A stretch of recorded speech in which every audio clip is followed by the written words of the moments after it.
Assalamualaikum warahmatullahi wabarakatuh. Nama saya Ade Winda Pradana, NIM B1J012168, kelas D. Nah, di sini saya akan mencoba menjelaskan prinsip dasar PCR. PCR, polymerase chain reaction. Nah, replikasi DNA sendiri kan sudah bisa berjalan secara alami tanpa adanya campur tangan manusia. Dan replikasi DNA juga dapat menggunakan metode PCR.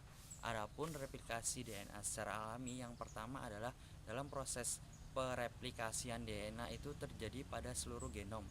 Kemudian dalam proses denaturasinya menggunakan enzim helikase dan dalam proses pengreplikasian DNA itu tanpa ada campur tangan manusia. Metode yang kedua adalah dengan metode PCR. Nah, dalam metode PCR ini hanya dapat mereplikasi urutan DNA tertentu saja. Kemudian dalam proses denaturasinya menggunakan suhu tinggi, dan pada proses replikasi DNA itu dengan campur tangan manusia dengan metode in vitro. Ada beberapa komponen yang diperlukan dalam metode PCR. Yang pertama ada DNA template, kemudian yang kedua ada primer, yang ketiga ada DNA polimerase, dan yang keempat ada DNTP. Komponen yang pertama adalah DNA template, DNA yang urutan tertentunya akan diamplifikasi. Kemudian yang kedua adalah primer.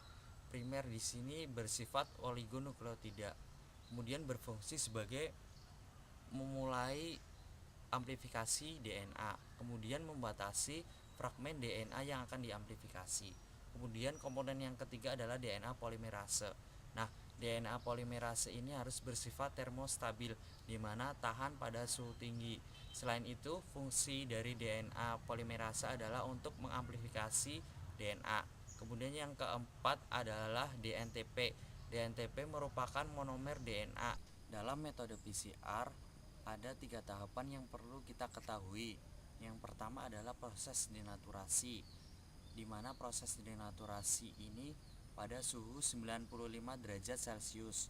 Kemudian yang kedua adalah proses annealing atau penempelan primer, kurang lebih pada suhu 55 derajat Celcius.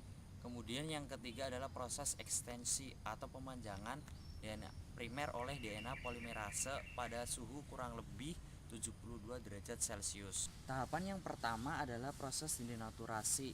Proses denaturasi ini pada suhu 95 derajat Celcius, di mana rantai ganda DNA akan dilakukan pemisahan menjadi rantai tunggal DNA. Kemudian yang kedua adalah tahapan annealing.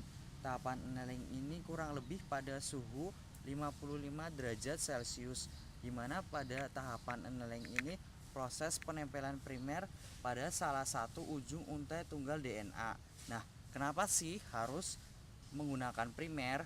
Karena primer ini berfungsi sebagai penyedia ujung 3 OH bebas, di mana DNA polimerase yang akan digunakan untuk pemanjangan primer itu membutuhkan situs pengenalan ujung 3 OH bebas yang dimiliki primer untuk pemanjangan primer. Kemudian tahapan yang ketiga adalah tahapan ekstensi, di mana tahapan ini pada suhu 72 derajat Celcius. Nah, pada tahapan ekstensi ini kita menggunakan tak polimerase. Tak sendiri kepanjangan dari Thermus aquaticus. Nah, enzim Thermus aquaticus ini bekerja optimum pada suhu tinggi dan tidak mudah terdenaturasi. Nah, pada suhu 72 derajat Celcius, tak polimerase ini akan bekerja secara optimum. Pada proses tahapan ekstensi ini, primer akan dipanjangkan oleh tak polimerase sehingga menghasilkan fragmen DNA hasil amplifikasi. Nah, pada proses 3 kali siklus ini akan menghasilkan 8 fragmen DNA. Sedangkan pada 4 kali siklus akan menghasilkan 16 fragmen. Dapat ditarik kesimpulan bahwa ada 3 tahapan dalam proses PCR.